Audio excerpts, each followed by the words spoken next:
Okay, so the thing that's happened is that I made a recording which was 47 minutes long, the longest yet, and the sound was not recorded.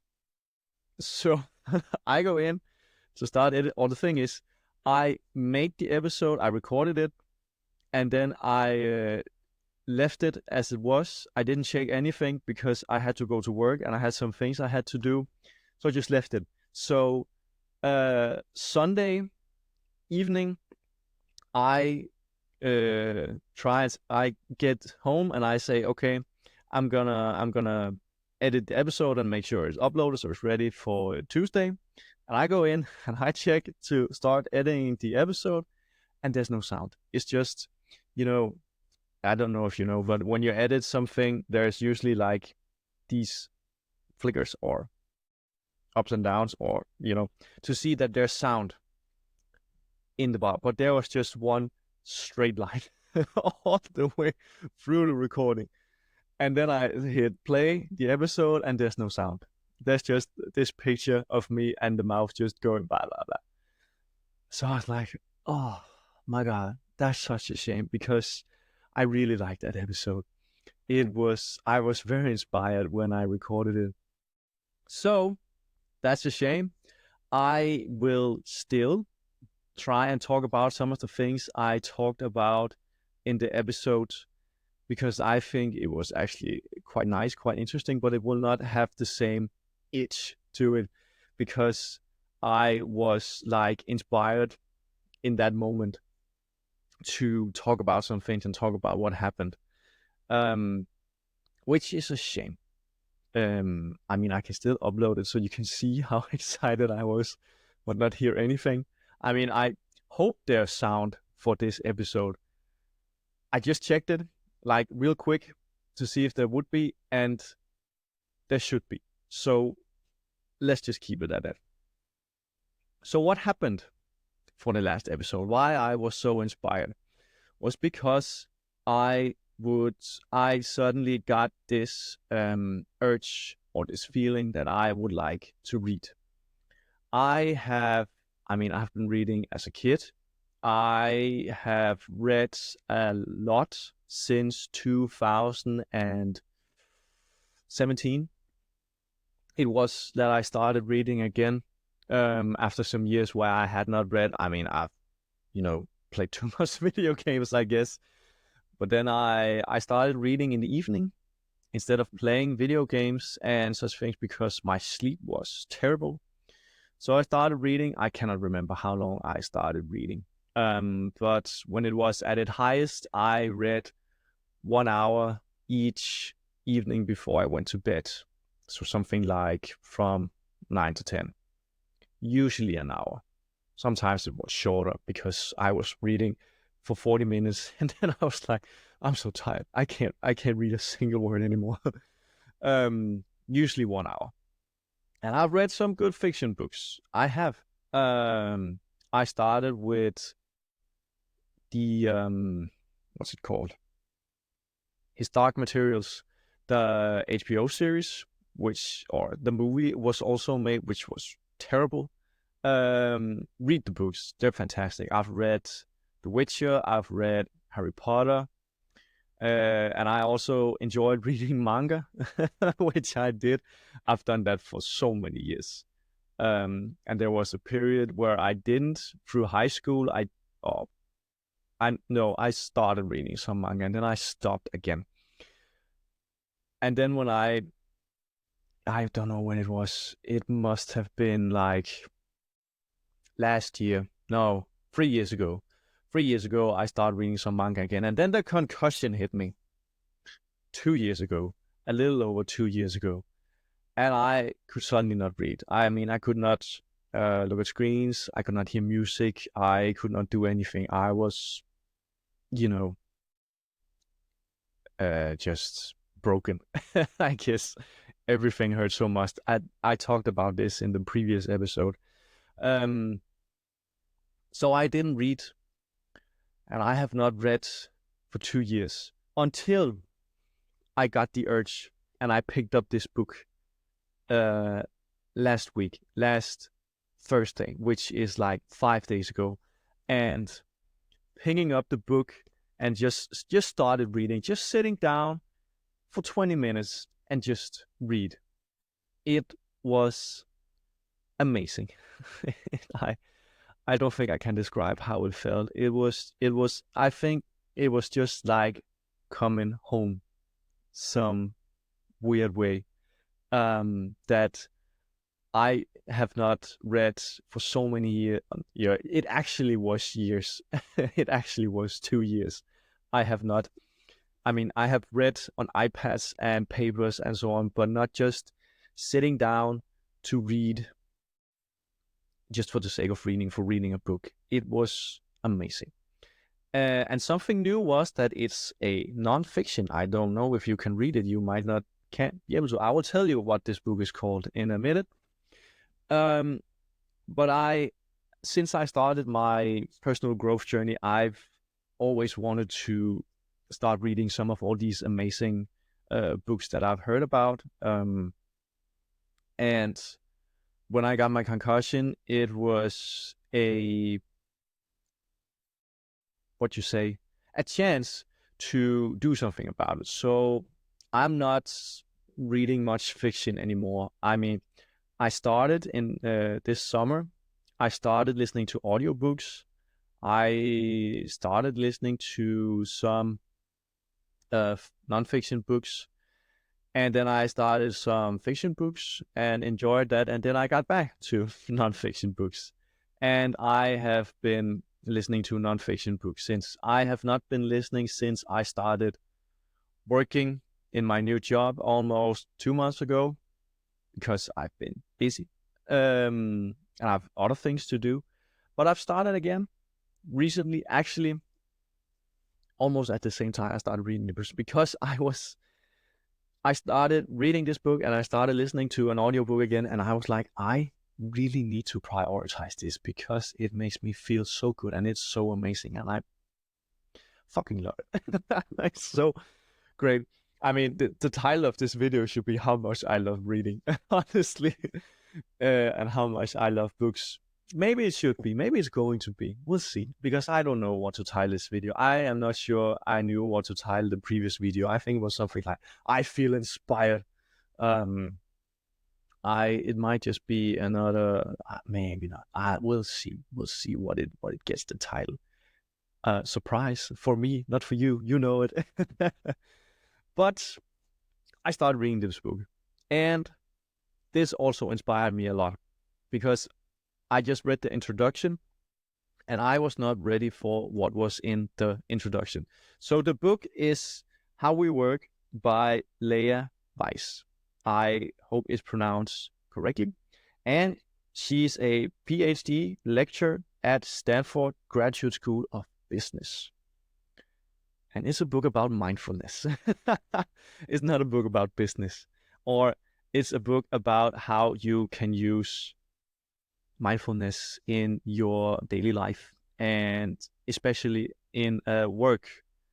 So it's called How We Work, Live Your Purpose, Reclaim Your Sanity, and Embrace the Daily Grind. And there's like a lot of quotes from people who've read it. I haven't read them. This might be something like, oh, it's a fantastic book. And Dalai Lama has a quote, and she have also met Dalai Lama. She writes that in the introduction, which is quite cool.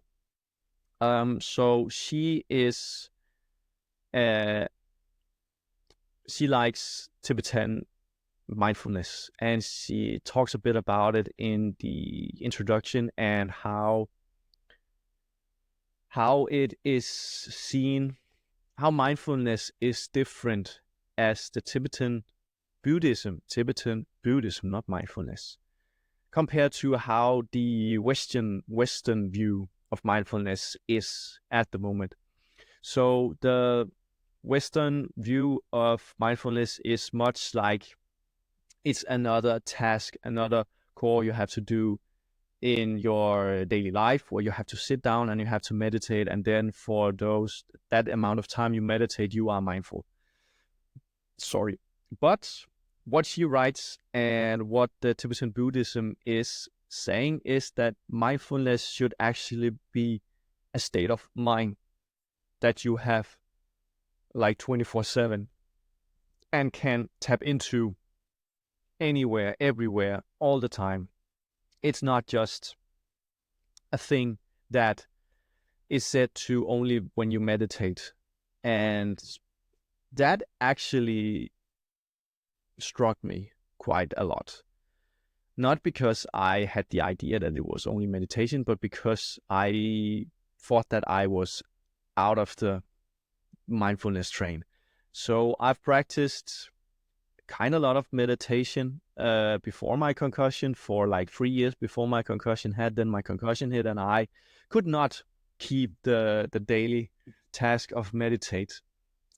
So I started looking elsewhere. I looked to psychology, where I found a therapy theory, I think you can call it, which is called metacognitive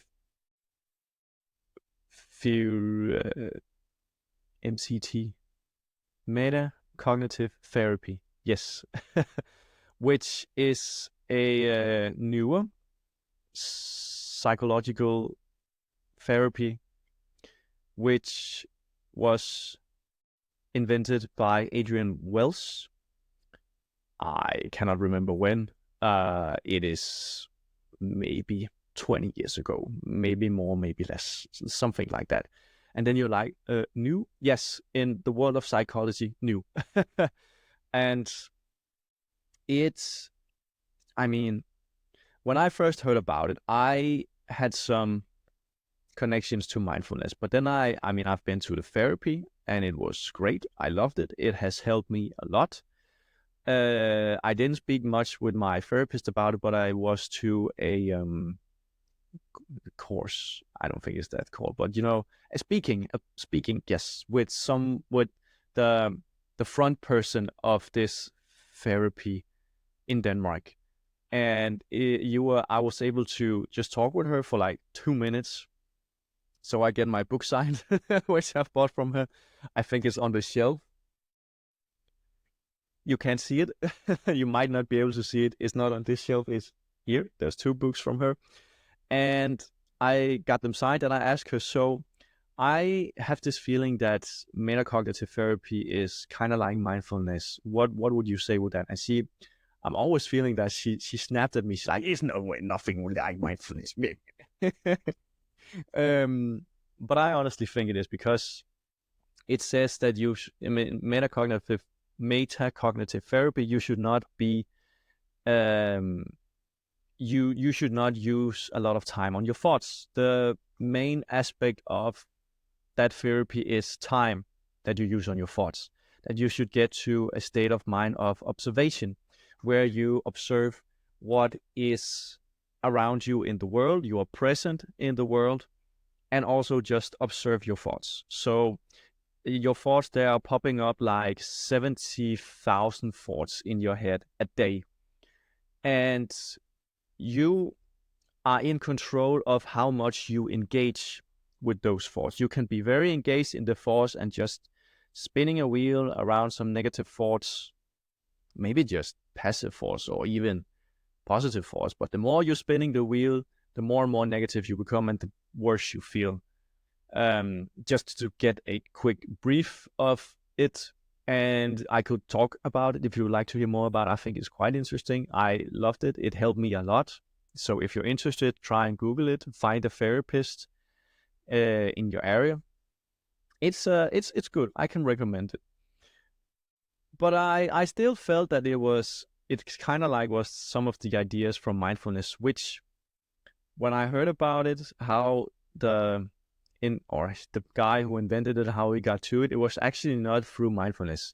What he was interested in was why it is that some people are feeling more miserable than others.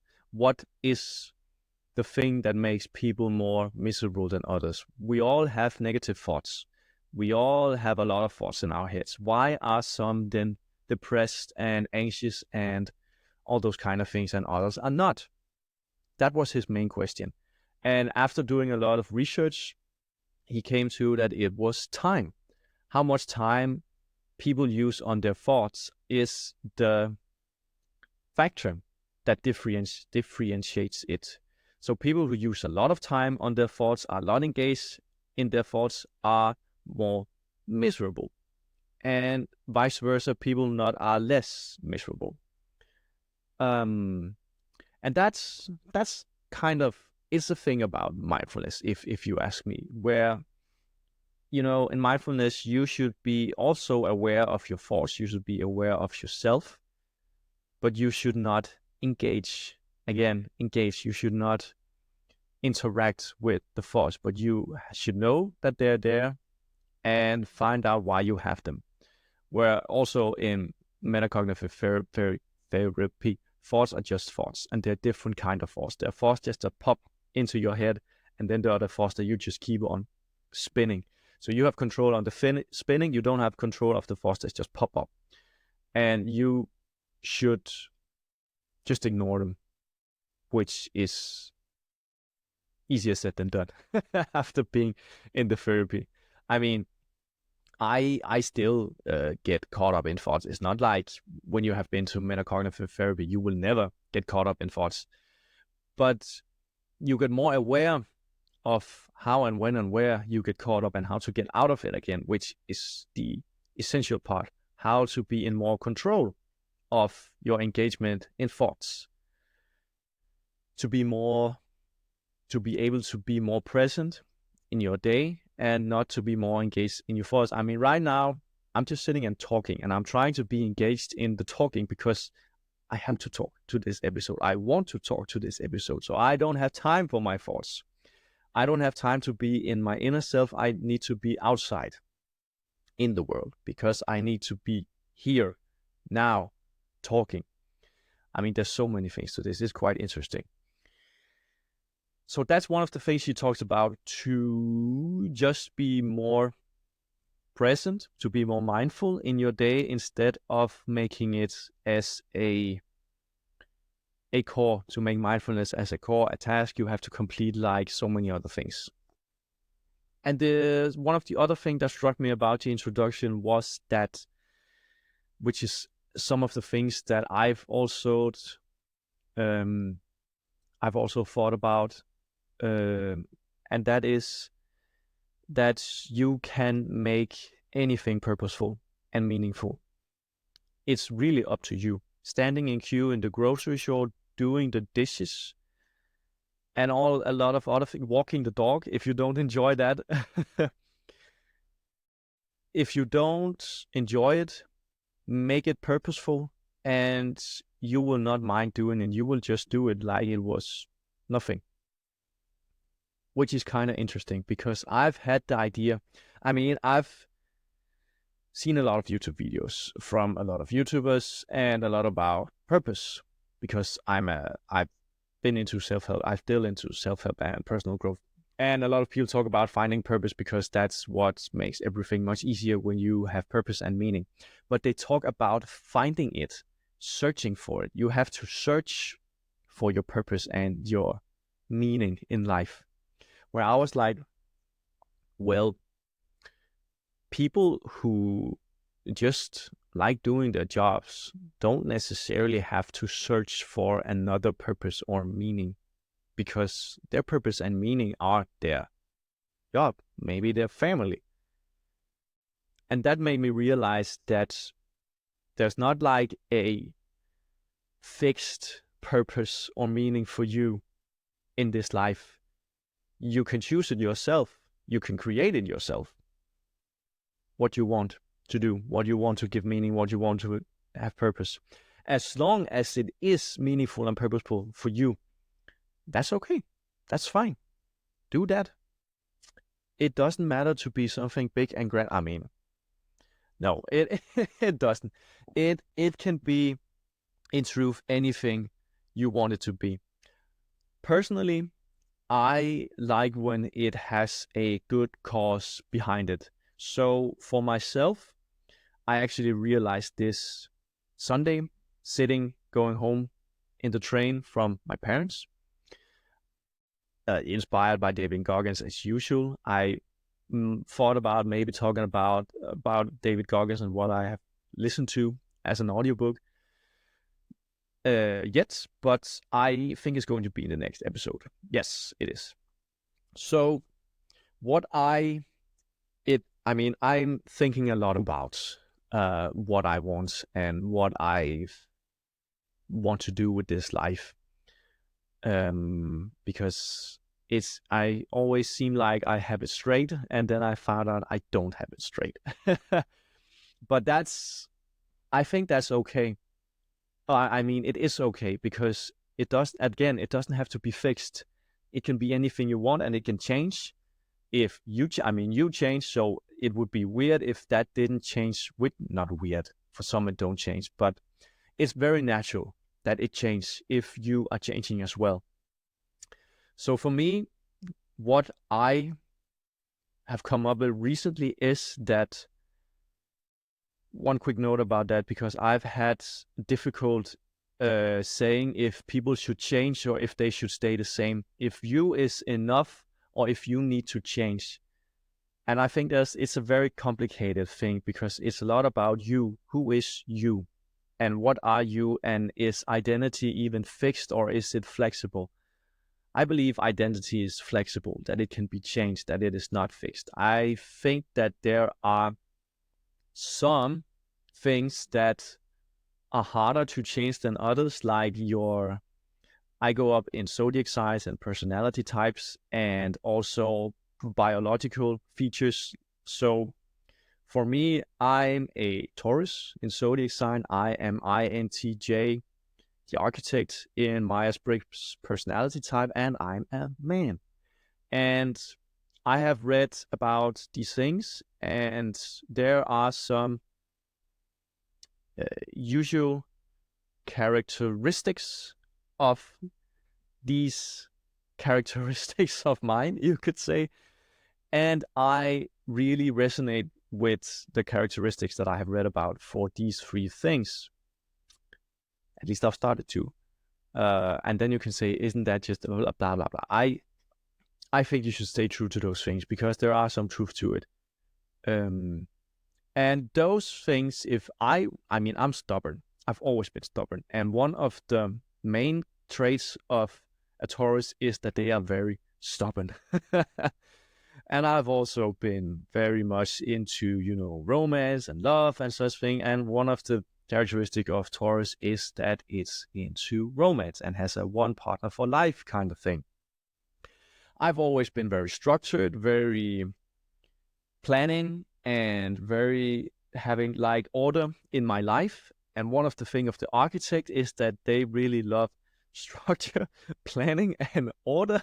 So it was just when I read those things, everything, or not everything, but it felt more in place, like what I like to do and why I like to do it, and not in the essence of that I am weird, because some of the thing, the thing about love and the thing about order and planning, a lot of people have thought that was weird about me, especially because I'm a guy.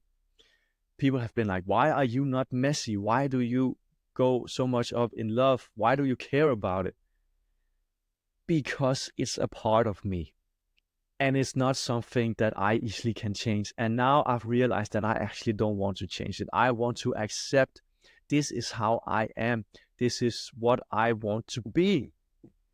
Because I have felt so bad trying to change it and trying to hide it and trying to make it worse. I talked about this some episodes ago.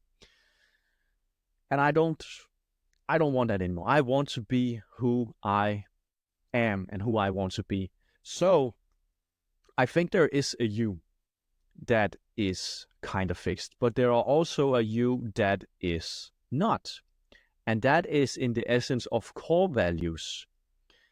So I would like to have core values such as honesty, authenticity, integrity. Of course, I cannot remember, confidence and vulnerability and openness. I have read quite a long list. discipline. I am also a thing of a Taurus. I'm very disciplined, which is a strength of mine. And I would like to teach that to people, but I'm not sure how to teach it to people when it's such a strength of mine. I could, but it also depends on if people are listening, if they want to be taught. So I want to change into good core values. And when I have changed into good core values, I want to stay with those good core values. So that's in the essence of change, to become more open, more honest, more authentic, more integrated, and so on. And then I also want to grow. And that is the difference of staying the same. But I want to grow as a person, as a human being, and have what's it called? I can't remember what it's called, but broaden my perspective, broaden my knowledge, my wisdom, learn a lot of things, do a lot of things to grow as a person and as a human being. So in some way, I want to stay the same, but I also want to change. I know this is kind of complicated. I try to explain it as well as I can, but I hope you get it, that you get what I'm trying to say here, that I have some core personality traits to me as a man, as a Taurus, as an INTJ, and I also want to inherit some good core values to my personality to become a better person, a better human being. Not in the essence of better, but wanting to grow as a person and as a human being. Because that's what I want to do. Grow and get better. I mean, in the essence, it is getting better. Not because I want to prove anything to anyone, maybe only to myself. I want to grow because I want it for myself. I want more for myself. I have realized lately that back in the days, I wanted it for the sake of others. I wanted to grow, to prove something to others, that I'm actually worth something, because I have not felt worth anything at times, which I've talked about before. But now I want to do it for myself. And I find myself still caring about other people's opinions, but I do a lot less compared to what I have in the past. And I've also talked a bit about it in some episodes where I care less about what people think about me. But I also care about the opinions of people I like, I found out. Which it's something I'm working with, that I want to care less because it is affecting me.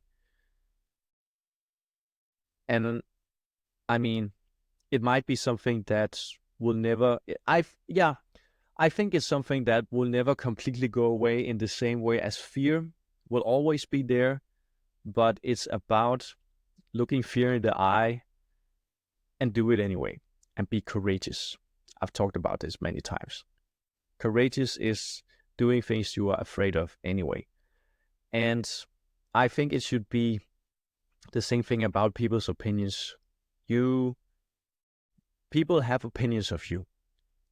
They have. It's inevitable. It's called undeniable, you might say as well. And you have to be okay with that. If people don't like you, you have to be okay with that. I posted in my X account that I would rather be rejected for who I am than accepted for who I'm not. And I stand by this quote.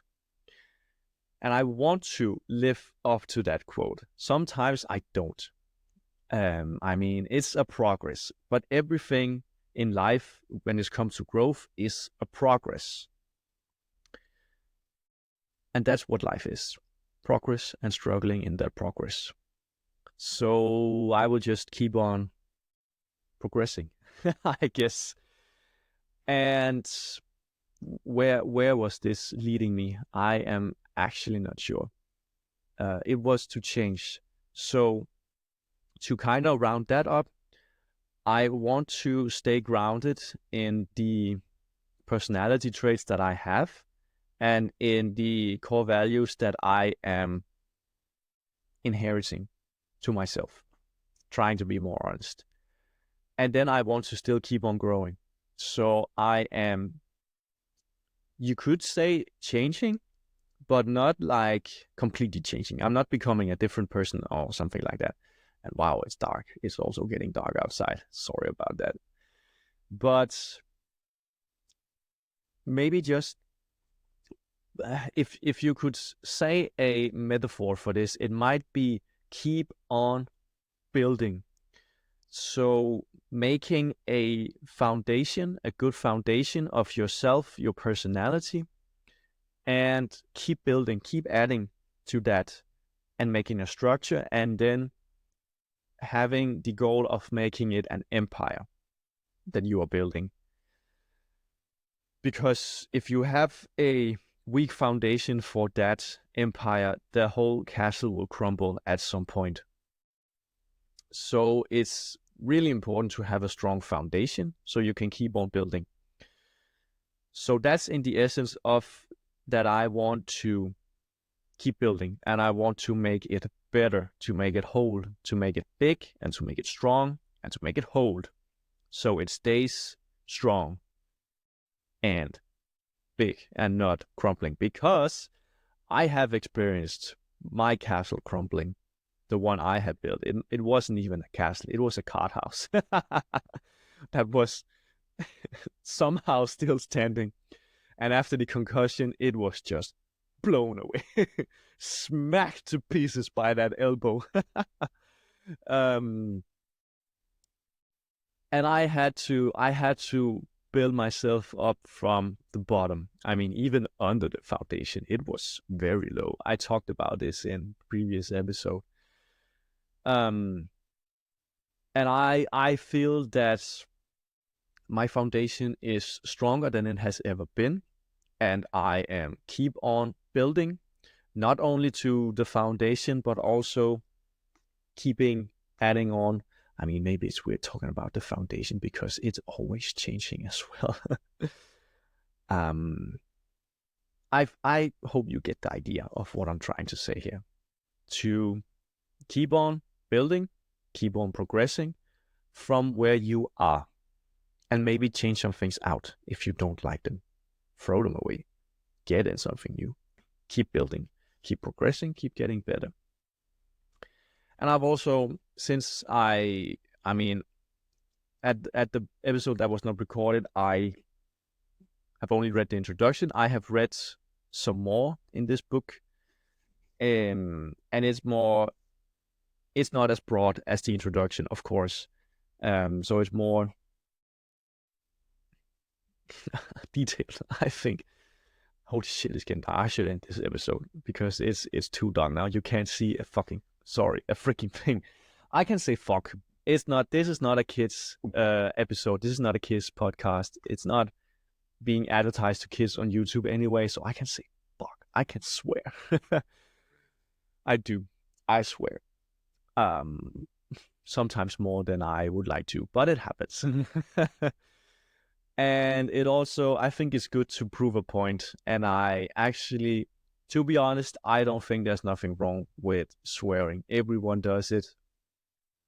It's just taboo from back in the day. And this is also a very big thing to break out all of a sudden. I don't think there's nothing wrong with masturbating. I don't think there's nothing wrong with sex. It's very natural and everyone does it. Everyone has it, or at least most people.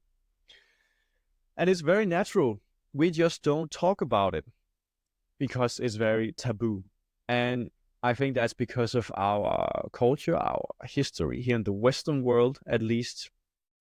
And it's so dark, man. What is going on? I really should get a light for these videos because it's very annoying. And that even do a thing. That it gets so that my light for these videos are only from what's light there are outside. So when it's dark outside, it's dark in here because I don't have that great lighting in lamps either. So I should get some light. I don't know where to fit it, but I should. So, bit of messy episode. I hope you like it. I actually liked. I think it was quite fun to talk about. Always messy episodes. I just guess that's who I am. But next episode, if it's going to be about what I think it's going to be about, is going to be a bit less messy. It will have a more clear purpose. And it will be very interesting.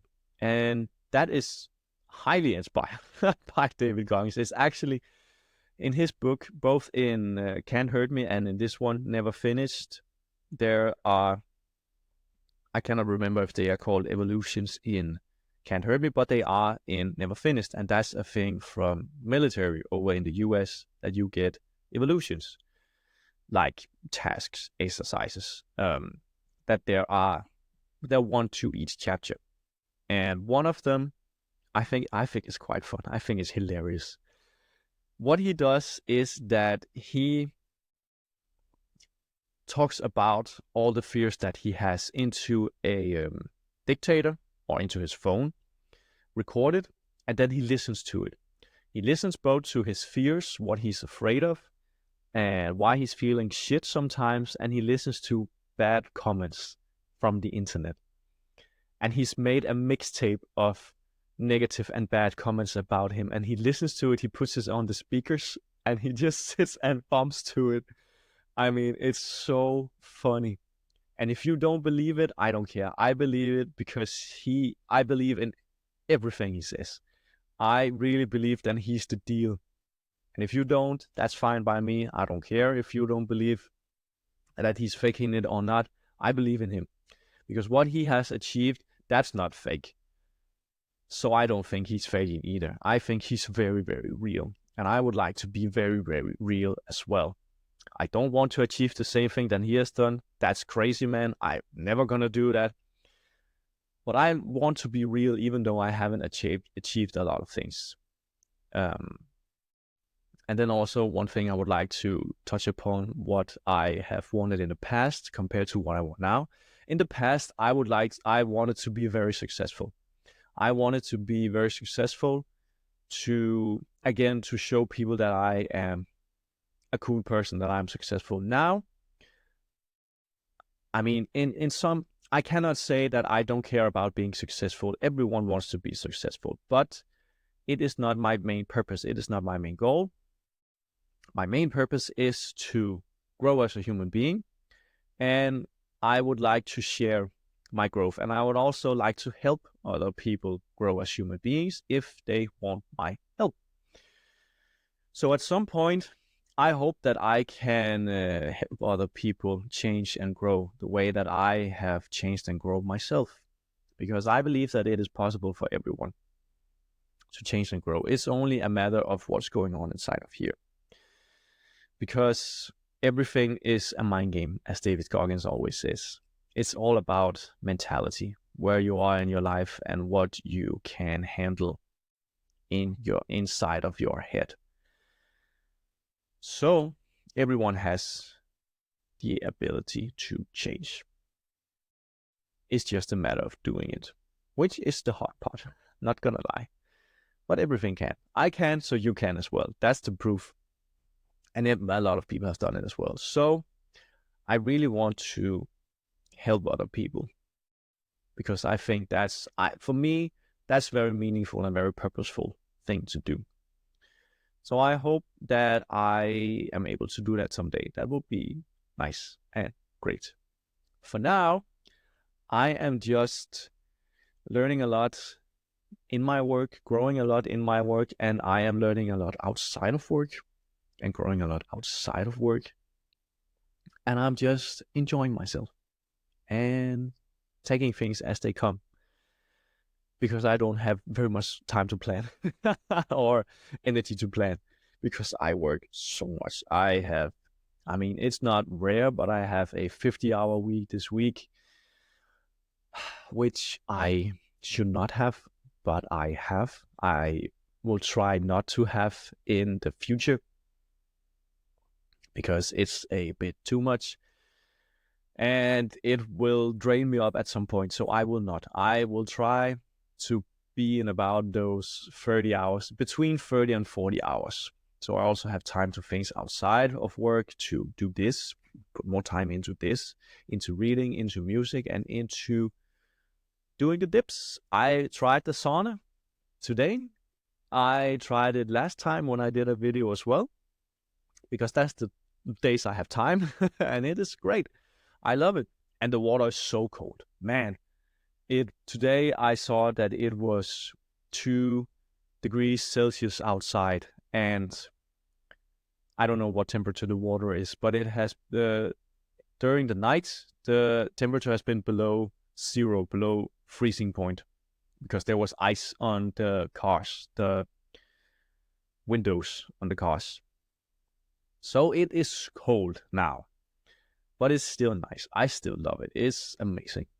So I want to prioritize the thing I want. I want to work. I want to have a healthy life and sleep well. I want to listen to music. I want to read and listen to audiobooks, and I want to go dimming myself. And I want to see friends and family and spend time with people that I like and love. And I want to put time into this podcast and to put more time into things like this podcast. I mean, I started a community, but it never became a community because very close after I started working. So I didn't have the time to my community. I would love to have some time to my community. I mean, it's a prioritization thing, and I would like to prioritize it, but I'm trying to come with excuses. It's gonna come at some point, not now. I have other things I would like to prioritize more, I think I should say. Because honestly, everything here in life is a prioritization. When you say you don't have time, it's a prioritization thing. It's for myself as well. When I say I don't have time, it's a prioritization thing. In this building I'm living in, there are social gatherings that I've been few to because I've met a guy I work out with in the gym, and he invited me to some of them, and he still invites me to some of them, but I've decided not to come because I don't want to prioritize the time to come, because I don't get out of it in truth, I don't want to be there. I want to do other things. And that's just me. And it has, I can't say that. I don't want to be there because I don't feel connected to the people going to those social gatherings.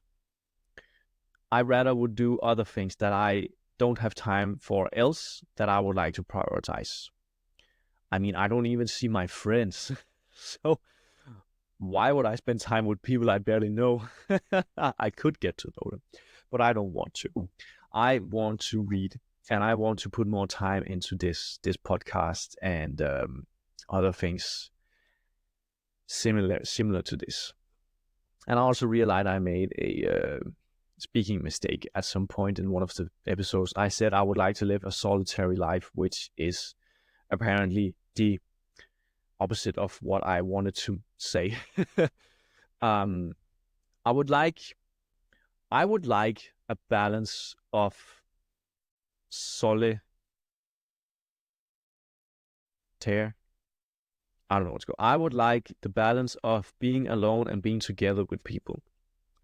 That's what I want, because I'm an introvert. So I cannot be together with people all the time, but I like spending time with people when I have energy to it. When I don't have energy to it, I don't want to spend time with people.